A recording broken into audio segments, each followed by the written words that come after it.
Hello. Hello, and welcome to Soul Search with Polly and Jane. It's cooler outside, which is quite nice to sit here today, I've got to be honest. Well, we're not allowed to say that no more, Polly. We had a complaint What? What? because we record. So anyone watching must have worked out we pre-record these, because we do. What do you think? We get up and do this on a Sunday and edit it by 11 o'clock? Goodness me, no. But someone said the other day we talked about, not the weather, but we talked about Yes, the event. upcoming event. It wasn't a complaint as such, and it confused them. But we do always say at the beginning of the show, do we not, that this is pre-recorded? It is It's pre-recorded. pre-recorded. That said, we might do a live just to, maybe that's what we should do, a live. Let's freshen things up a We'll little throw bit. a live out on the YouTube and, threaten it a bit. But yes, at the moment, while we're recording, excuse me, itching my nose, it is fresher, cooler, although I'm not feeling very cool. And it's Thursday. And it's Thursday. But guess what? You'll be watching What? this on Sunday. Or you might not watch it on Sunday. You might watch it a week later on the following Thursday. Who knows? Who cares? We do care. We want you to watch it. Anyway, I've took my glasses off. Can't see Polly. Can't see the screen because I'm exhausted. What are we going to talk about today, Polly? Well, we had noticed, hadn't we, that there seems to have been on the old face ache, had been noticing that there seems to be quite a lot again of people falling out with for one reason or another, or disagreeing, and everything sort of, what hitting the fan in relationships, friendships, and working relationships, and what have you. So we thought we'd have a little chat about fallouts, how maybe they've affected us, how maybe they've turned around, maybe somebody that we have had a little bit of a argy-bargy with has come back into our lives. And the effects of it, really, because, obviously, if people are really close to you and you really care about them, it would be absolutely gutting and heart-wrenching, isn't it, sometimes, to move away from somebody that you care about. However, sometimes, perhaps, we've moved away from people that we love for our own good, for our own wellness, well-being, health, and sometimes we have to. Doesn't matter how long we've known them, doesn't matter if they're No, family. you are right. Funny enough, we had our lovely day trip yesterday, didn't we? We We had a we lovely joined day. our development and trance group with our lovely friend Beverly's Wisdom Circle group, and we had a nice day out in the country park in Surrey, and it was very relaxing. But somebody mentioned to me while we were walking over the Bridgerton Bridge, in case anyone was interested, we weren't in our get-up, we were just walking in our everyday clothes. But someone mentioned to me about they were out with friends and they're obviously excited and want to talk about their new therapy treatment they'd learned, and they were talking about it, and then their friend said, "Oh, can we change subject now?" And I said, unfortunately, when you're starting on a spiritual journey, whether it be as a practitioner holistically, whether it be like we do, or whether it just be you change your attitude in life and start looking at a more holistic spiritual way of life and not such a negative way of life. Unfortunately, that you do notice your friends and your family look at you in a slightly different light because they usually think you're bonkers, Mhm. or they look at you thinking you've swallowed some spiritual tablet or Hippie not pill. Bible, yeah, some weird pill. And how dare you talk to dead people and read tarot cards? That's what I got of a lot of my friends, because you didn't do it all these years you were out drinking and partying. So I said to her, it is a hard pill to swallow. That first knockback, that first where you notice your friends are either bored, like that yawn, should talk about that again, or they start looking like they're really disinterested in what you got to say. But actually, if you stepped away from that whole spiritual sort of way of life, it's probably happened all through your life, hasn't it? There's probably Absolutely. been elements during your life, like going back to infant school. I can't remember that far back. I'm getting on a bit. But infant school, there would have been like a disagreement over something, or as you go up, there will always be stages in your life where friends have come and go, or you fell out with friends, but you still keep making up and getting through life with them to a certain degree. And even family, as you grow up, you realise that you've got different opinions, different thoughts, and sometimes it's a tough gig, isn't it? Not arguing with somebody, but not because you don't want to argue with them. Sometimes it's not even worth getting your point across. Mm. There is a lot. I mean, we both don't really like Facebook. We only go on it when we have to go on it. But there's always something somebody's moaning about. But it does seem at the moment there's a few situations occurring in not just in our sort of circle of what we do work-wise, but we're noticing in general, even in our clients, that seems to be a lot of people seeming to be rubbing people out the wrong way. I mean, let's be fair, we're only on air because we're doing the podcast and we signed that disclaimer. Can't stand sight of each other, can we? I've never liked you. Never liked you. Never liked you. I'm gonna put my glasses on now, hoping that they don't slide down my face. I don't know. It's a weird one, isn't it? I mean, well, we've both talked about this in the past. You've had friends where, as you started changing how you worked and going more into this, that you've distanced yourself from for whatever reason, not necessarily your fault. Or Definitely theirs, not or theirs. intentionally. No, not even their fault. And I certainly, in the last decade, have lost a lot of people around me for one reason or another.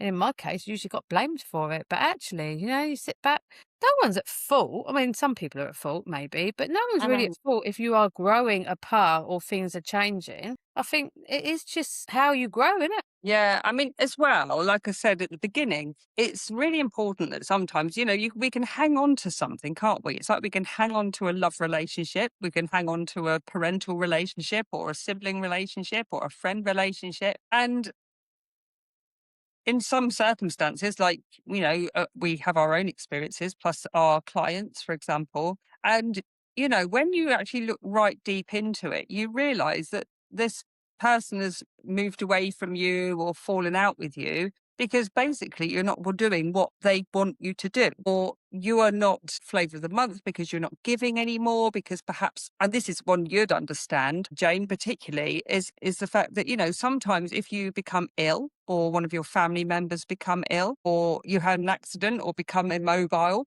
right? That if you're not there being the one that is organising or the one that is maybe the driver, the doer, the organiser, or the one that used to be like a party animal and now you can't be for whatever reason that is, then I think it then suddenly, let's say, it hurts. It hurts like hell, but sometimes it really shines the light on what that relationship actually was in the first place. Mm. And then it's almost like the hurt of somebody moving away from you, isn't it? But then it's also the hurt of realizing what you actually meant to them. And Yeah. I've had experiences like Yeah. that. I think, And you've I had f- yeah. experiences like that. Yeah. I think it's it's the reality of realizing what you actually meant to them. And that, again, isn't meaning that you didn't mean something to them, but you realize that you may have put more into that relationship, friendship than they did. And I think the other Absolutely. thing that people don't realise is that a friendship, a good friendship, it's very much like a relationship. It is, you put a lot of time and effort into it, a lot of commitment into it. So it is very much like a relationship. It may not have that physical side, but you're still putting a lot of your time and effort into it. And you use, if you're kind, you're meant to be caring about that person and wanting to be with that. And that person, for whatever reason, is their personality. It's just something about them that obviously bounces off yours. And when that's not bouncing off, when it's going a bit more like that, then it is hard, isn't it? Like it is in Mm, a relationship where people don't always know when to end their partnership with their husband or boyfriend or any girlfriend, whatever. They just keep trying doing it, but it's literally going away, isn't it? It's like magnets are no longer connected yeah. together. So yeah, it is. There's lots of reasons for it. I think we know that life lessons are for it. I always laugh that I spent my first nearly 50 years having a brilliant social circle. Even going back to young school days, I always had quite a big school friendship group. Different groups. I was quite versatile and not in like chameleon two-faced. Although if any of my old friends are watching, they might say different. But I was very much, I could go around one group of girls in my own school, go out with another group of girls in another school. I'd go to, like, when we used to meet up at the YMCA, I could mix with a lot of different people. I don't know if that was just my personality. What are you doing?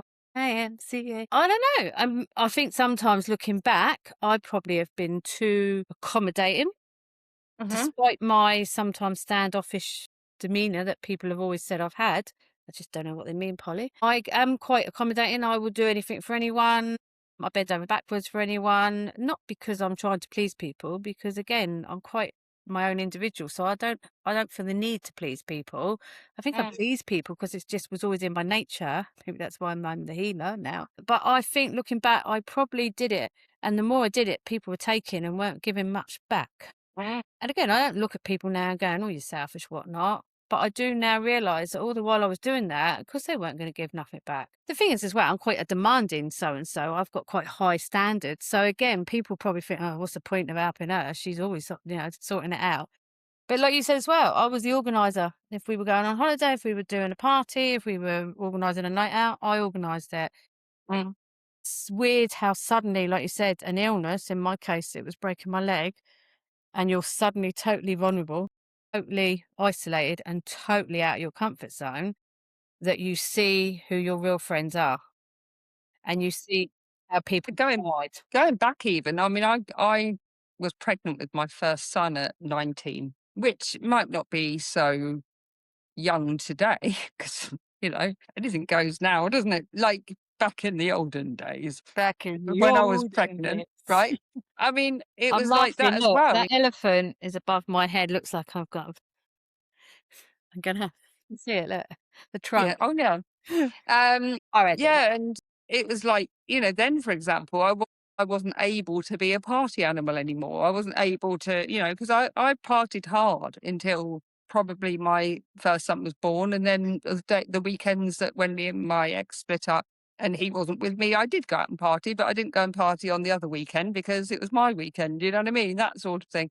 But yeah, I partied out from age of sort of 13 and a half, going in nightclubs to about 19. Partied hard You during that partied time. out. It's where I partied out by COVID. Yeah, see, I was, like, long Yeah. gone. I still had a night out COVID put and my jolly, party days to shame, but then obviously I broke my leg in COVID. But if you were but yeah. partied out by 19, I'd have to have come and give you a slap. Well, no, because obviously then I had a child, and then, like I said, it was only every other weekend I could have gone out, and I did go out with friends and things like that. And then obviously once my kids all became older, my next ex would have had the kids, and then I'd have gone out and had a jolly. Sometimes we went out together. He wasn't a great big drinker at the time.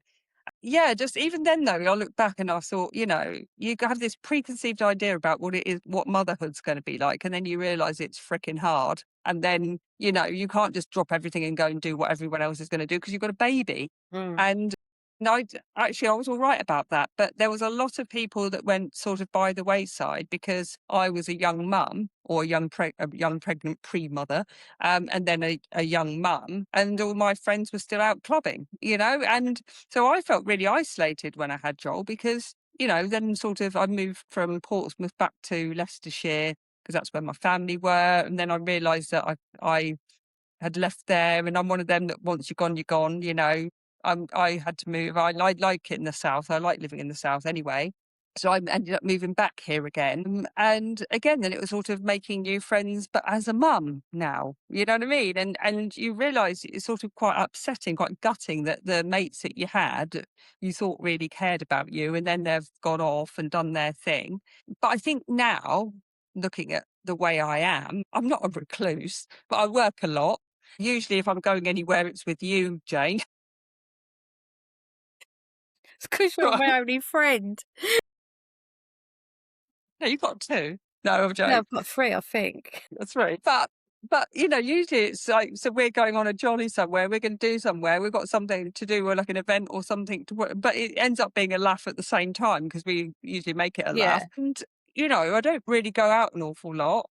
My partner don't go out an awful lot, and if we do, it might be lunchtime. Do you know what I mean? I like now having my few select friends because I know that you are an honest person, and if I was being a complete, you'd tell me. Not according to my ex-friends, I'm not.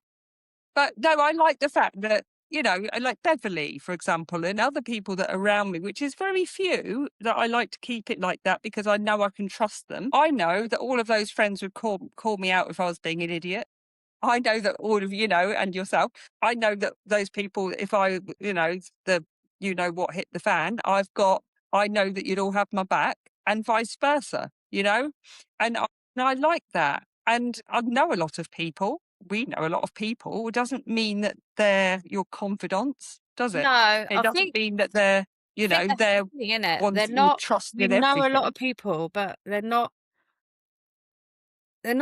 friends. Some are acquaintances, aren't they? Some are associates. Some of them we've Work people. we've Yeah.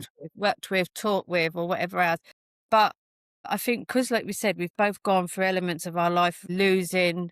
No one home, the light's gone out again. Losing friends for whatever reason, I think we are much more not particular in a horrible way, but we know who, like you said, who we can trust, who we want around us, who we want to spend a lot of time with. But it's Mm, interesting because you said when you had Joel at 19. I mean, I was 22 when I got pregnant with Lewis. So I'd had quite a bit, I've had a bit of a longer party life. Also, I'm a little bit older than you. So obviously I was out all through the 80s scene. But when I had Lewis, my husband at the time worked nights. He worked a lot of nights because he was a taxi driver. So obviously in the initial bit, I was mum and I was at home pretty much doing a lot of it on my own.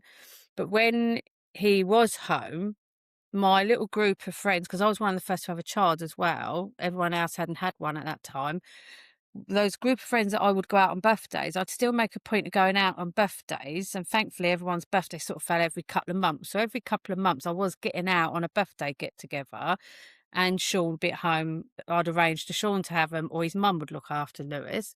So I always kept an element of social there. But again, I had that first element of being a recluse because I was the first one to have a child. So when you're a mum, it changes everything, doesn't it? Even how you feel. You feel a little mm. bit isolated.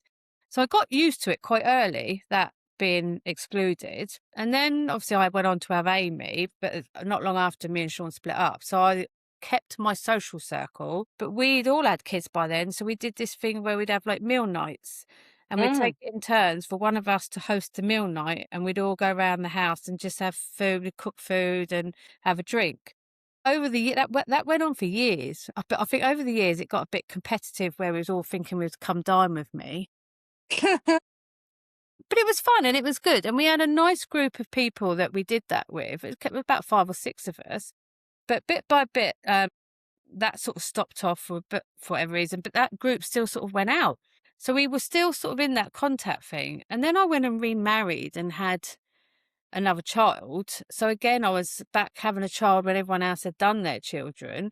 I see it in a different way. Suddenly, I still went out, but not as much because now I was quite content in my married life and I was working full time and I was obviously older, but I still went out. I still had my social circle. But I noticed in that way, because I had Drew, that my closest friends, they'd come round and see me for a cup of tea. They always like fussed over Drew.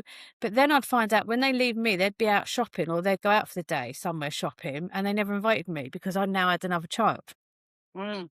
So there's always been, when I look back, that element of, yeah, you're all right until you're not all right, or you don't fit in with this plan. And I used to just ignore it to a degree, although I'd notice it. I think I've always been quite independent. So I coped at the time better than I thought I did.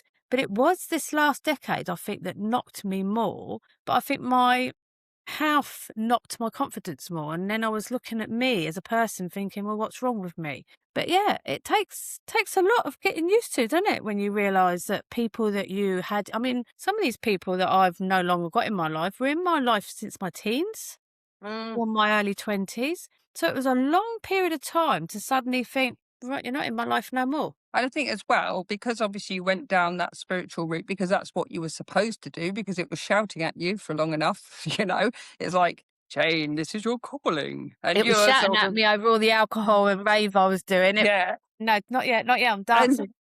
yeah, And when I couldn't dance, when they broke my leg and I couldn't dance no more, I went, all right, I'll listen to you. yeah. And maybe that's what had to happen. But, then it does happen where the friends that perhaps had been really close to you had, for us particularly, and anyone else that goes down their spiritual path, that your energy just doesn't match somebody else's energy anymore. They're still, I'm not being funny, and we all like a nice dance and things like that. But if you're still raving coming up into your 60s, I'm like, for one, I'm like, I haven't got the energy. I haven't got the energy. I haven't got the strength. Netflix is good for me and a nice meal. That's good for me. But it's just, it gets to a point. I mean, even if you're not spiritual, people grow side to side, don't they? You don't live someone's life for them. And, when it gets to the point where you think, actually, this person's not making me feel good anymore, for whatever reason that is, there's still that bond because you think, but I've known them for so long, or we had so many experiences. But then there's this bit of you where probably know the red flags have been like being waved for quite some time, and then it's a Yeah, realization, yeah. and then you just don't match anymore. It just doesn't work anymore. And I think that's where people get really upset and isolated, is because then they become very hurt, upset, and, like, we're tougher than that, thankfully. But, there are people out there that, because they've had this hurt, that hurt, maybe their relationships come to an end, maybe they're not speaking to their children anymore, maybe something else has happened, that they have isolated and then they stay isolated. And as we know, I mean, COVID, whatever you want to believe about COVID, it did make a massive divide. It did make people scared to go out. It did make vulnerable people really scared to go out, mingle, and what have you. And from then, people have really isolated themselves, and then because they've lost their confidence and they've lost maybe elements of their health, it's almost like they've gone into that mode where they feel not worthy, they feel like they haven't got anybody, but they don't reach out either. They sort of going further and further down into a pit of despair.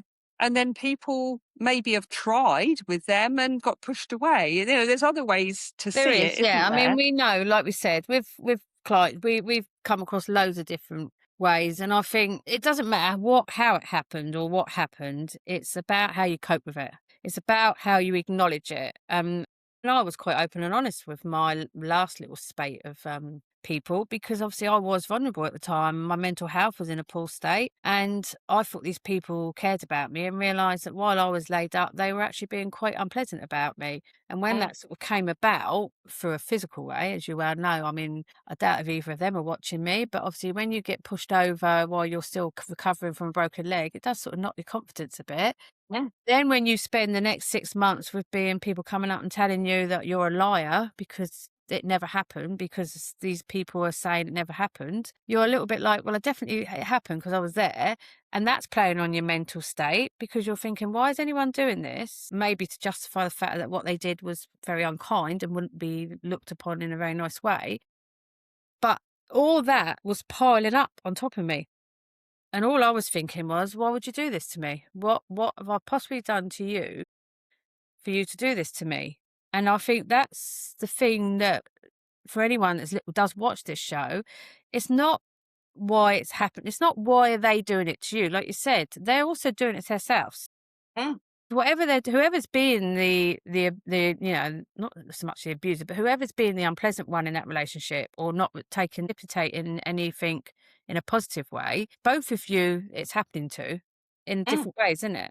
mm, Because you will both come away with something to learn from it, even if it's in a negative way, and you're both going to come away with those same things. I mean, I'd like to think that my friends do look back and realize the errors of their ways, and that they take some responsibility to what they did. But I do take full responsibility for the way I then stepped right away and drew a line under it and said, "That's it, enough's enough." Because, like you said, there was red flags way before that incident happened with one of mm, them, and I wasn't enjoying the company of somebody that was always off their face, whether it be drink or anything else.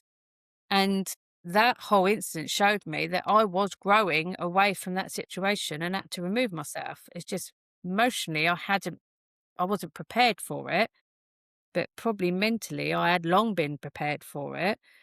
mm. So I had to learn about me, and that's where I did a lot of deep soul searching. Nice little touch there to the show. And realised that I had to learn something about me, because, and it is horrible. So for anyone that watches this, it is horrible to have that. It's a feeling of being. It's like we laugh when we do our group sometimes, and we pick them in pairs, or we might say, "Who do you want to work with?" Pick each other, and we end up with a few left. And I always cringe, because you do that where I like pick up, but do their pairs, and there's a few left, and I'm sitting there almost cringing, think, God, it's like being back in PE, and it's like sports day all over again. They're all dreading being left behind, and we've got all these adults in this group, and funny enough, comments have been made like that. We laugh about it because we've got a nice group. We've got a nice group of people. Very. The fact that it's even joked about and then you can almost see a little bit of that uncomfortableness even in that scenario where it's done in all good intention. It's not done in any way to make anyone feel singled out. Even No, though in we fact, I just thought if yeah. there was anyone particularly that wanted to Yeah, work with but anyone you can particular, still see crack it on. comes out. I suppose that's the counsellor in me. I'm looking at them all thinking, "Oh, look, they're all cringing now," because I bet there's every one of those group members, and love them. We make them watch this, don't we? We pins them down and make Mm. them watch and like it. No, we don't. They have all probably experienced a similar scenario in one way or the other, even if it has been with a partner or a family member. So it is weird, isn't it, how the human side of us really doesn't cope well with rejection, because that's what it is, Yeah. isn't it? It's rejection.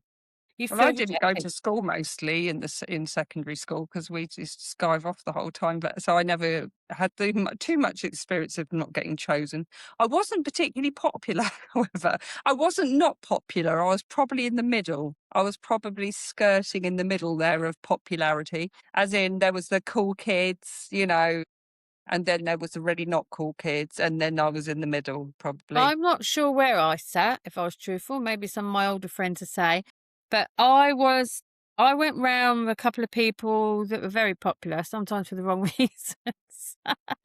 And I was the more prudish one out of the two of them, shall we say. So I was very much in that sort of group. I also didn't go to school a lot, so I was well known for being the skiver.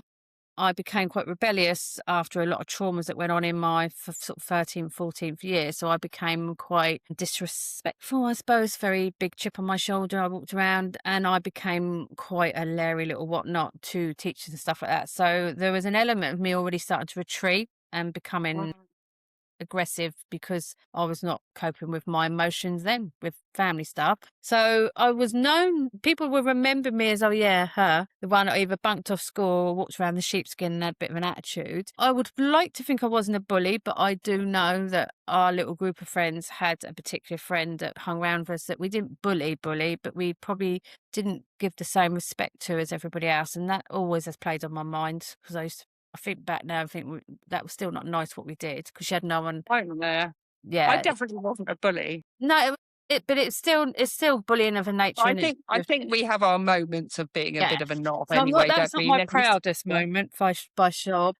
When people say to me now, those that I do remember from school, they go, "Do you remember so and so when they were doing this in school?" And I look at them and I go, "No," and then they look at me and laugh. I go, "Yeah, because you weren't there." My social side, actually, because a lot of people in school that I did obviously get on with went to things like the YMCA, and then on to the same nightclubs and drinking, things that we were all doing at underage, drinking at 15. I still see them outside of school. So even though I wasn't necessarily in school, those people were still around me outside of school. So I still grew up around them. And plus, a lot of them lived near me to a degree until I moved. So my school social wasn't really important to me because they were still outside of school. But yeah, it's weird, isn't it? Because I look back and just think it always seemed like one good party. Although there's plenty to moan about looking back, there was always the drama somewhere. But it's like you said, it's I'm not a recluse, but I've definitely much more withdrawn in what I do now at a weekend to what I was doing 6 years ago. Because Mm. even though we were both working on SPTV. And obviously, before COVID, I was still doing fairs, but I was also out partying. So if I was out partying one night, I couldn't do the fair the next day unless I didn't party and drink. I was really juggling my drinking and my spiritual thinking. One of these has got to give in a minute, and obviously one did. But I was very, very sociable and always doing stuff. And then obviously, suddenly I wasn't. And I Mm. think that was the adjustment for me. But like you said, was I really enjoying it? Probably not. Probably I think not. you just sometimes just do things, don't you? You just do them because you're in the habit of No, I doing think them. I've got lots of great memories, and I wouldn't even to with the people I no longer see. I have lots of great memories, and I do respect and am thankful for that. But I also have a lot of unpleasant memories at the latter part that is hard for me to go past. So it is weird. But I was talking to you about it the other day. I was talking to the lovely Kerry because she's one of my one friends that's left, and I was saying that my biggest thing now is we do work a lot together. We do a lot of spiritual stuff and go to a lot of events, and we bring our group and we involve our group, and obviously we do our group every week. So we spend a lot of time together, and we're lucky because we haven't insulted each other yet, of course, because we're both quite open and honest. But a lot I've said now, I feel like a lot of my social events are work events.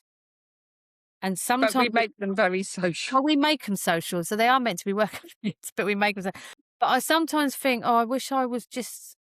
Sometimes I don't want people now because I think, and I'm only saying this, I'm not saying this as a psychic, but I wonder if the friends I don't see now are thinking, "Oh, she's gone all weird on us. She's all spiritual now. She does all this." I mean, you can just hear it. We hear it all the time. But I don't want people thinking that's me. I don't want people going, "Oh, that's Jane. Yeah, she's that weird psychic now." I am still Jane. Mm. I like to be just Jane. I'm still a mum and, I'm still that person that is, just me. I've still got the same sense of humour. In fact, probably worse now because the people I do mix around with. And I sometimes wish not everything was based on that spiritual Oh, I know what you mean. network. Not saying I don't, we spent a lovely day yesterday with some lovely people, but it does feel though when we talk to those people as well, we've all been through some really horrible times, Mm. horrible breakups, horrible, divorces and just horrible situations. And it's like, is that because that's why we are in this spiritual bubble? Because that is what keeps our strength. I don't know. It may be. Yeah, we But do those do a lot of people things. out I mean, there sometimes watching this may not have that back to fall back on. yeah, no, I get it.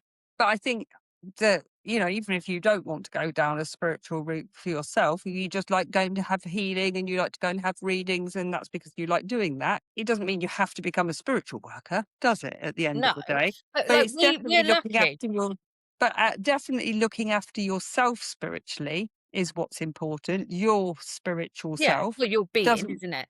But that's what I'm yeah. saying, we're lucky. We've got each other, so we do our spirit release. So if you think I'm a bit nutty, like the other day when I had a bit of road rage when we was driving somewhere, um, I mean, not bad people. I'm quite safe on the road. She'll vouch for that. But you'll go, "Oh, let's pop Taylor Swift on, have a little shake it out, shake it out." But we are lucky because we can go, "I'm not feeling quite right. Can you check me over?" Or we're like banter things off each other, and then that's it, done. But what about people out there that haven't got? Because we trust our spiritual belief now. Mm. We are very much, even when, and I've just had another bad week. Someone said I should write a book on it. I'll talk about that in a minute, actually. If I wrote a book on my actual life, I think that would still be unwritten or unfinished by the time I die, because my life in 60 years has been bloody ridiculous at Well, I times. just think you could have a whole series. It'd be like Well, a I whole think I Harry need Potter series. yeah, I think I just need an author, like a Chat GPT. I just need an actual Chat GPT author to stand there and I'll just tell them everything and they can like do it all and write it for me because there is so much now that goes on in my life. It's ridiculous. And that the last 7 to 10 days have been bloody horrendous again. And yet I'm still laughing. I still turned up for that at that day trip yesterday and I'm still trying to do things and we're still here on the podcast. And sometimes even I get bored with it. Funny enough, that is what one of my so-called friends had said, that I've always got a drama going on. Well, I am sorry. I do apologise. Do you know what? I really wish I didn't. Mm. But a true friend wouldn't really care, would they really, about your drama? And it's weird No. because I used to think, oh, maybe I was a bit too much with all the drama. But actually, when I think now, I'm quite private. I've always been quite Mm, private. I'm quite open and honest, so I don't hold back, but I'm still quite private. So actually, if mm, you thought my dramas were offending you, then you clearly weren't my friend in the first place. Because I don't mm. tell every Tom, Dick, and Harry. I don't even know Tom, Dick, and Harry, to be fair. But anyway, but it is weird, isn't it? Because we're lucky, like I said, that group yesterday, that was just the boost we all needed. It was a great day out. And then, if I'm a bit fed up when we do our group, it always sort of gets, because I like the fact I'm helping somebody else. If I'm helping somebody else, that makes me feel good. But what about the people out there that haven't found any faith or belief or anything to feel good about? And they might have friends that are not wanting to listen to them or wanting to understand what they're going through. Wonder what they do for support. I wonder how they get Well, through yeah, these tough times. let us know. But I mean, like we said before, it's so important not to seclude yourself. I understand that people can go through some horrific breakups or friend breakups or bullying. It could be bullying at work, couldn't it? Where you feel at the end you've lost your confidence and secluded yourself. But it's so important not to tar everyone with the same brush because there's some amazing people out there, some really lovely people out there. I mean, I do want to say as well, though, I mean, I know I do not put you in this category at all, Jane, when you were talking about, somebody said about your dramas, because, I mean, yeah, we might have a moan about each other's problems, and then 5 minutes later, we'll be like, we've dumped that off so we can have a laugh now. Does that make sense? And so, but there are some people that are so negative, like negative from the moment they wake up, negative, you almost like know that you're going to go to work and that person's going to be negative, or your boss is negative, or somebody else is negative, maybe your parents are negative. You know what I mean? There's so many people that could be in that situation where you almost feel like not trusting people anymore. And it is hard if somebody's got a lot of problems and a lot of issues and you feel like you're the dumping station for them. But it is important to be honest about that in a nice way, or try as a friend to say, okay, you really seem like you're struggling. You seem like very anxious, or you seem like you've got depression, or, what have you. And if a true friend really was that concerned about somebody, I'd be doing, if I was that concerned, I'd be making sure that I was giving that person some information about what they should do, what they could do, about maybe like help groups, or it might be just the fact that somebody really does need to go to the doctor and they're saying, no, I don't want antidepressants. That's fine. Don't if you don't want antidepressants, but you've got to find a way out. Mm. You've got to find a way out of that hole, because all the time that you are in it, like you said, a minute ago, Jane, you have got all that drama going on, as in it's not your drama, it's everybody else, but it affects you, and it does affect you because you're the one left looking after everyone. But yeah, you can still go out and have a laugh. You can still, like, we had a lovely day out yesterday, loads of different people. We were all like chopping and changing who we were walking with, sitting with. It was so lovely. But it's just finding outlets for that, and starting to get yourself in situations where you are either getting the help, getting some counselling, getting some therapy, perhaps even getting, some medication if that's what you need to help you. But getting yourself slowly and surely out into some sort of group or something that you enjoy doing, something that you can just go along to, something sort of social, doesn't have to be down the pub. But it is important to start reaching out when you've been hurt, or when you've felt demoralized, or dumped off, or whatever the situation is. It's so important to go and get that help, Yeah. isn't it? And Because that's if what I you're was stay in that hole, and you can't then just switch it no. off and And that's go and what I have a was laugh. saying in the beginning, that Yeah. whatever the situation is, you've got to sit back and actually have a word with yourself first, and not keep blaming yourself, or even thinking, what's wrong with me? Why are they doing this to me? As hard as that can be if you're in a vulnerable place. But you've got to start actually thinking, okay, what can I do to make myself feel better about this? And actually, maybe that is the end of the road for a good reason. And maybe I don't need them in my life. I thought I did, but I didn't. Because a lot of, like you were saying, beginning with the drinking, a lot of mine was around drinking, even at 15. Bit worried. Most of my friends had obviously, like I said, were young from my young years. So you build such a rapport that you assume. It's a bit like when you stay in a marriage and you shouldn't. You assume that you're meant to because you've been friends for so long, but actually you should have seen the warning signs there as well, like you would with a husband. I Mm. mean, if I got rid of two husbands that quick, I could have. I don't know why I struggled getting rid of my friends, but there you They're go. under the patio, everyone. They're Yeah. under the But do you know, patio. that's another interesting thing that I've learnt about myself, especially when people go, why are you on your own? There's, you're not ugly. That's what my dad used to say to me. Oh, cheers, Dad. Or, you've got a nice personality. I choose to be on my own now because it's easier for me. It's more about me being me for the first time in my life. Mm. Also, I realised that when I was married to both husbands, not just the one that I thought was normal, but even when I was married to Sean in my younger days, I spent a lot of time helping out my friends. I spent a lot of time letting my friends just turn up when they were upset, at whatever time, day or night, and letting off steam. I mean, both my husbands worked long hours, so it was more that Jane's would be on her own. She'd be all right. I can go around there. But I spent a lot of time where I'd go, they're a bit upset. You're right if I just go around there, or I'll go out with them for a couple of hours and stuff like that. And I don't think I did put my friends before my husbands, but I do think I hadn't learned to actually juggle those. I think my friends probably were still coming slightly higher than the husbands. Mhm. That said, I do think friends are important because they're the ones that Mm. usually are there when you do end up breaking up with somebody. But I have looked over that quite a lot in this period of reflection and thought maybe I gave them too much of my time. And when they didn't do it for me, that's why I found it hard because I was always there to give them my time, but they weren't always there to give me theirs. And for whatever reason they thought that was why I didn't deserve it or whatever else, I'd had some lessons to learn there that I may have not always put my husband's first. Yeah. I don't for I did one always minute put my though. children first though. They always came Yeah, first. I don't for one minute think, I mean, sometimes I you don't know, feel guilty about it. no, Yeah. but I don't, I think sometimes, you do a lot with them, and everything else, but you do need a healthy balance. But yeah, I mean, if you're only with a husband, which might be your preference, if that's fine, partner,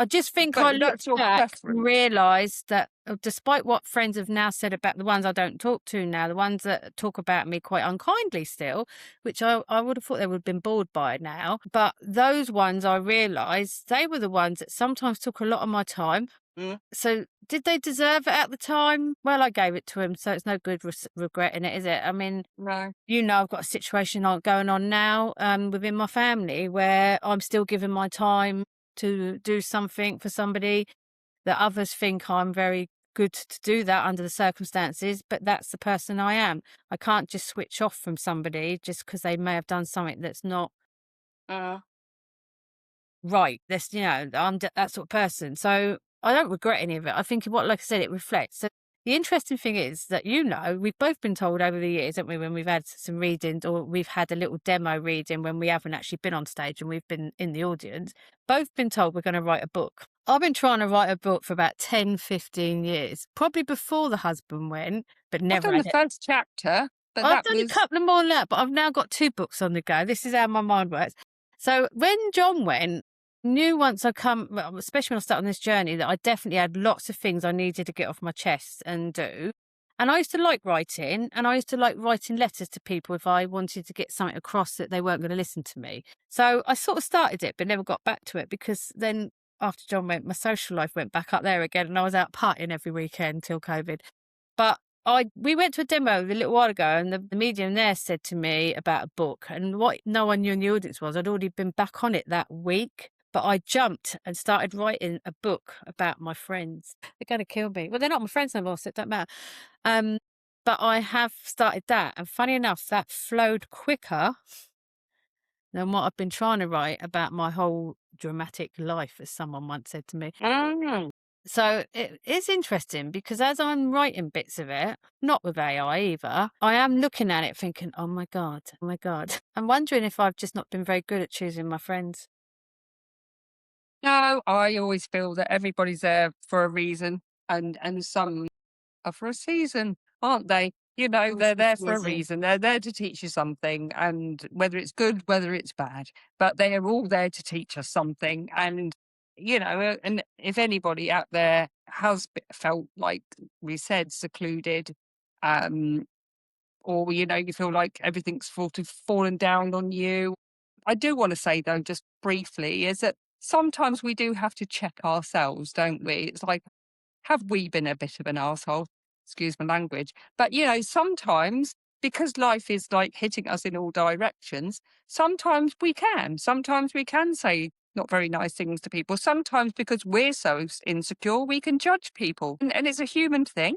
I expect we've all done it at some point in our lives, Hmm. unless, you're a nun or something. But then after what I watched the other day, which was, true about nuns, some nuns and everything else, um, I don't think much of them really either, but hey, Well, no. I'm True. judging. I remember you said you watched. So yeah, I won't go by But none. well, there's elements of truth in it. It wasn't a true story necessarily, but that Philomena was, and there was a lot of things about priests and what have you. And I'm not slating anybody's religion. You can believe what you like as long as it Well, I doesn't don't think it affect me. matters. If we took the job title away, it doesn't matter who you are and what you Yeah, do. If we can't be but kind, then but there's pointless sometimes, involved. yeah, we have to just check ourselves. Yeah. I mean, I'm not talking about those people that have been in narcissistic relationships that people, they've, literally cut you down and knocked you down and chipped at you and chipped at you. So you're always in the wrong. It's your fault and everything else. Often it isn't in that situation because you've been sort of brainwashed to believe it is your fault. However, we see it online. There's online bullying, there's online this, online comments, online slating. And, these people that are doing it, they don't know the personal life of that person that they're being horrible to. It's as they want a few likes. And I mean, again, crack on if they don't like me. I really don't care. I wouldn't read their comments anyway. But there is situations where we do sometimes because of what's happened to us, we can be perhaps unkind without knowing we're being unkind, or it could be our confidence that's making us unkind. But we have to make sure, Or we could just are be we a feeling unwell problem? on the day and we're Yeah. snappy and say the wrong thing. But we're not, like, you're right, we're not perfect, we're human, and that's part of our body makeup. And if I sat here now and said I've never done anything wrong, my nose would grow like Pinocchio.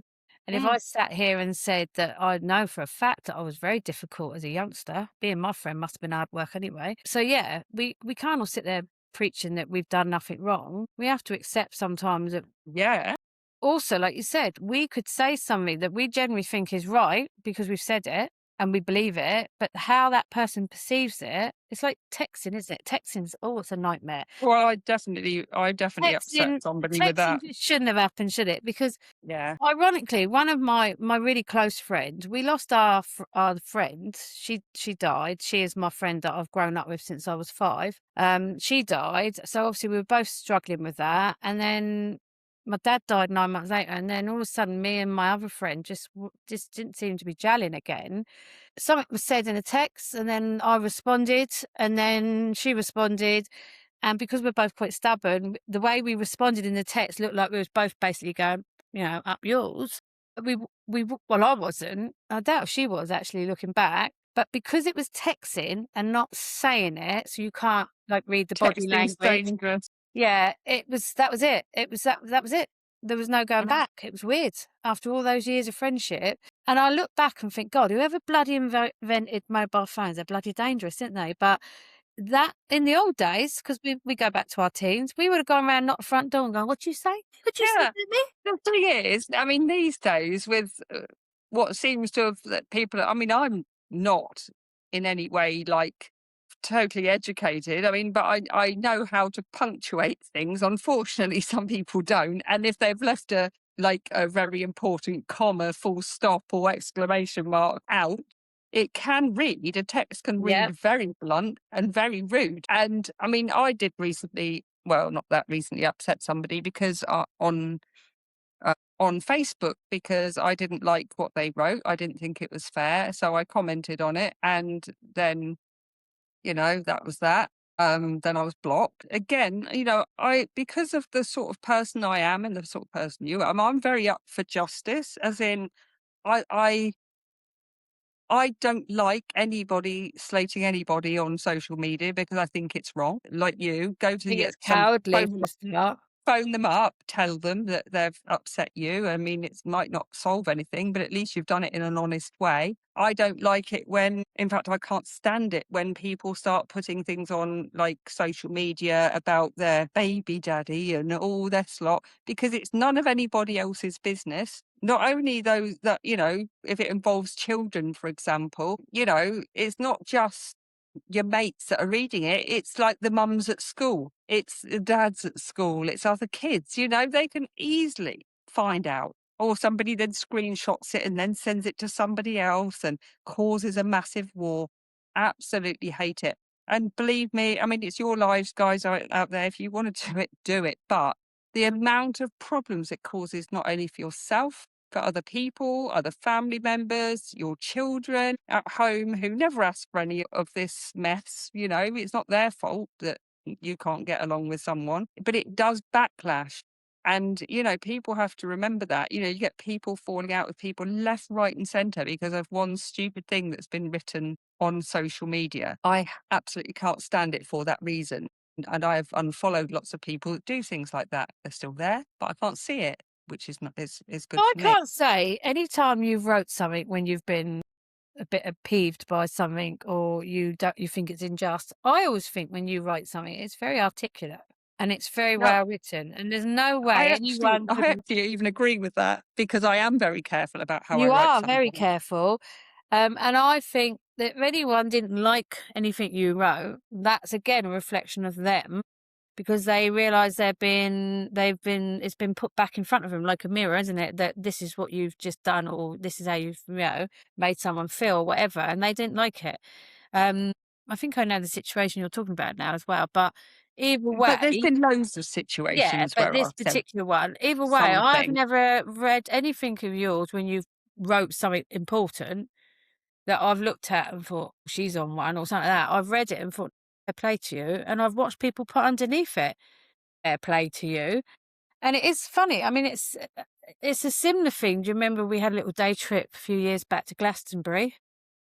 We were having a little bit of, photo shoots in the water. We had me and Kate and you had our feet in the water. Yeah. Oh, yes, I do So there remember we that were, one. just dipping our toes in the water. I mean, it was October, it wasn't exactly warm, and in the Was chalice it water. October? It was October we went there because it was just saying it's coming up for 3 years in October, and we were taking photographs smiling because, I don't like my photograph being taken, and anyone that ever looks like the pictures you put up yesterday, the first one of me, I'm like, "Ugh."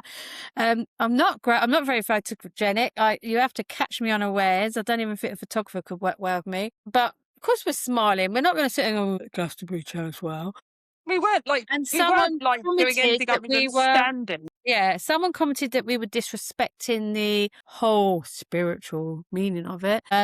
Bearing in mind that 100,000 tourists go through that attraction probably every day when it's open. Not every day, but that it's a big attraction. So, and not every one of them believes in spiritual, whatever. They're just going because they want to see it. A ancient mark, isn't it? But someone commented quite rudely on somebody else's Facebook business page, and all I did was say, "Don't judge a book by its cover," meaning just because we're smiling doesn't mean we were in any way disrespectful to that place for what we all did, as a living. And my God, didn't they come back with quite some unpleasantries? And not just on Facebook, No, on they started Messenger. threatening me on Messenger, and I remember thinking, "Oh, this is somebody that ordains celebrations." When people have their what they called I always say it wrong, celebrant, isn't it? Celebrant? Celebrant. Yes, in their pagan thing. And I'm thinking, "Oh my God, I wouldn't want you anywhere near me," and joining the hands of me and a loved one if I was even going to do that again. Because I just thought your whole tone is absolutely disgusting. And then I remember thinking, I need this woman to just back off now. So I said to her, "I'm going to block you now because I think you're quite rude. Leave me alone." And she came back with, "I'm going to regret the day I crossed her." Now, obviously, I didn't. I thought it was funny because you know me, I'll just go home, douse myself a little bit, do a cleanse, get my guide in, tell him to make sure she don't attack me for the foreseeable. She probably tried, actually, I think. And, Mm. but I thought, this is somebody that is representing her belief and what she does. And actually she's attacking me for all I said was, "Don't judge a book by its cover." And why are you being so disrespectful on someone's business page? Because it was quite disrespectful how she carried on. Mm. I mean, you could see it, everyone could see it. And obviously I wasn't going to back down, but when I realised it was getting out of hand, I just thought I'll leave it at that. So that's why she started attacking me on Messenger because I would talk to her on Facebook. And I just thought, I looked back. I mean, obviously I did block her, totally block her, because I thought, I can't have you in my space, love. But this woman I've met on a handful of times. I think I even bought a mirror off her once. And the way she attacked me is like she had the God-given right to speak to me like that. And this is where, when we started at the beginning, how Facebook we've noticed, you don't even know people and you're attacking them. But you're Mm. saying inappropriate things because you feel you can. Most of these people with their fake accounts and their, what are these, are 2565, Anonymous all stuff. that. These people are sitting there with nothing better to do, clueless at how many people they're upsetting. But actually, probably the people, and this always goes through my mind because of my counselling, I think, these people are the people that need help. And these people are probably the people that were bullied in school and have probably been bullied in the workplace or have probably had something terrible happen to them or trauma or they've split up with somebody or this is a whole list of things. This is just the counsellor in me thinking, and they're sat indoors feeling sorry for themselves. And the only way they can get some kind of pleasure is to now belittle total strangers. Mm. So Mm. these people, I always read comments and think, you need professional help. So if Mm. any anonymous 1, 2, 4, 5, 6, 7, 8, 9, whatever, petticoat frog, whatever they call them, I mean, they've got some bloody stupid names out there. any of you anonymous that go on YouTube and on Facebook when this goes out, I don't care. Because that is my professional opinion as a spiritual counsellor. I honestly think you are deeply unhappy people that actually could probably do with a helping hand and probably could do with a friend. They probably need a friend more than anyone else. Mm, They're not going the right way about it, though, are they? absolutely not. Before we finish, let's just end up on business partnership because obviously, like we said, we're on here doing this. We get off, we send each other nasty texts. It's good. I reckon you for another week. We don't. Polly's partner does seem to think there's three people in this relationship now, though. He's getting a bit worried, and it's not three. It's not three dogs they got either. But we've seen a lot of partnerships come and go, haven't we? Absolutely. Yeah. Like, What business whoa. partnership? Yeah, yeah, Yeah. yeah. Working relationship partnerships, business partnerships. You sort of go, "Oh, that's gone a bit pear-shaped there, hasn't it? Oh, that's not good."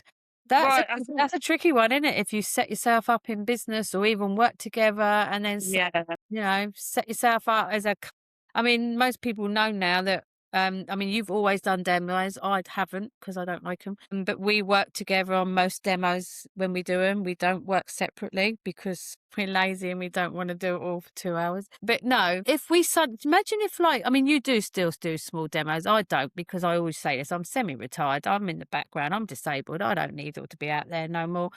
But if someone say you started doing a few regular demos, people are probably going, "Have you fell out with Jane?"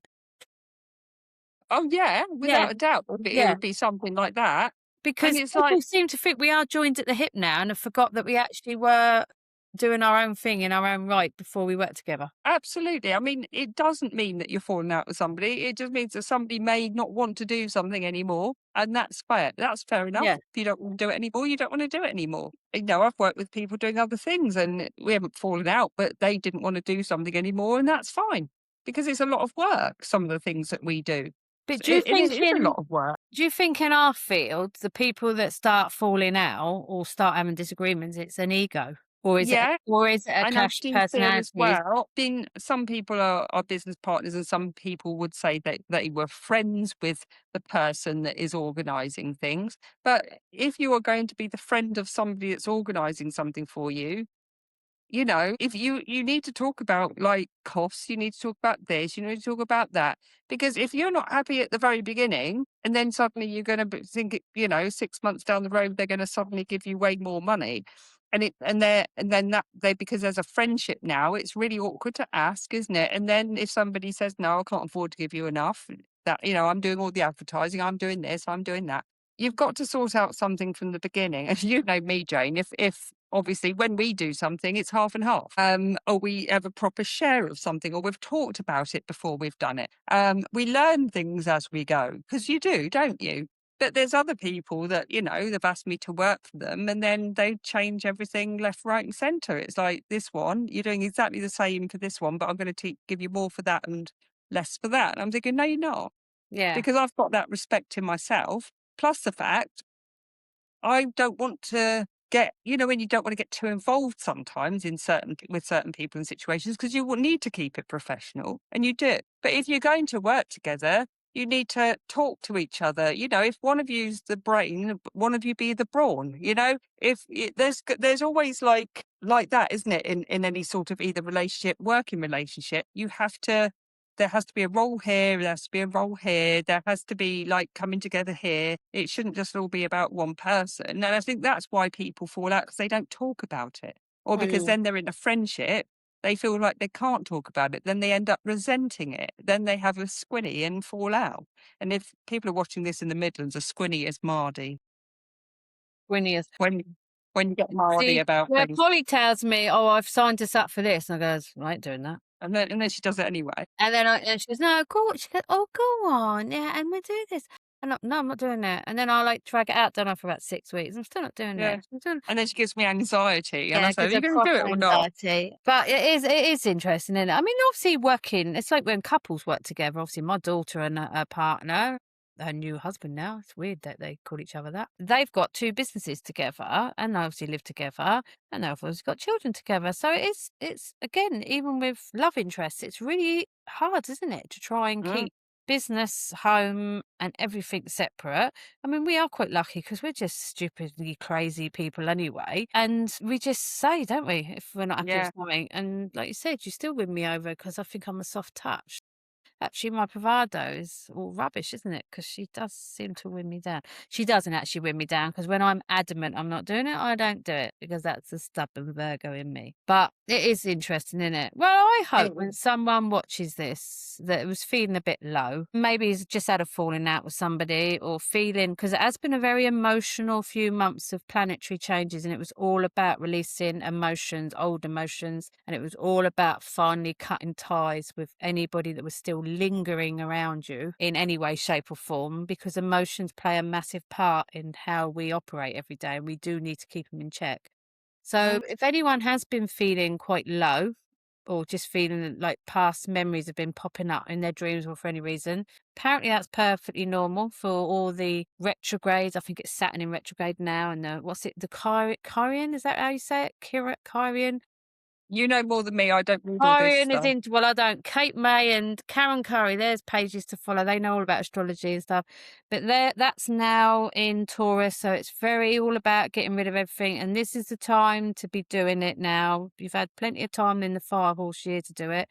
We enter the Lion's Gate on Saturday, 8th for the 8th, and this year it's the 888 because it all adds up to 2026 and everything adds up to 888. Not showing you how to do that because I can't work it out myself. I wasn't good at maths, but it is 888. So it's a really powerful line gate on Saturday. So if you are doing anything spiritual, that's your time to go out there and make it known, because the Lion's Gate portal will be opening and not swallowing you up and eating you, but helping you. So, yeah, but hopefully this upheaval of emotions will pass very much so now, and you'll start going into a calmer period for the rest of the year.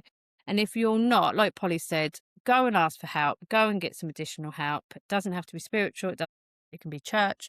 It can be anything, but make sure you talk to somebody. If you need medication, go and talk to your doctor. Um, But do not suffer in silence. Emotions play a massive part of how our mind works. And the last thing anyone needs is to get themselves in a depressive state over falling out with somebody. It is upsetting, but actually sometimes there's a reason for it.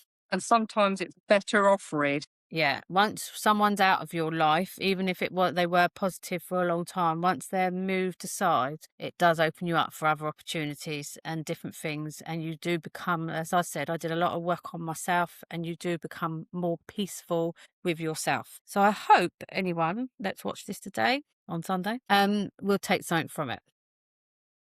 Yeah. Our next And one, hopefully our guest will be back. She had a little accident today. So we're not doing very well with our guests, are they? They either go, oh no, I no, can't do that. they keep keeling over. They keep getting ill or something happens to them. But, we don't have to have guests every week, but we have got a few good ones lined up. We just need them to stop hurting themselves. Nothing to do with their friendships either. But yes, we will be back recording that in 2 weeks, hopefully, with another guest. So, Polly. Please subscribe. Helps with the old algorithms and all that. And we very much appreciate it, and share us around. And we will see you in 2 weeks' time. Yes, take care, everybody. Bye for now. Bye.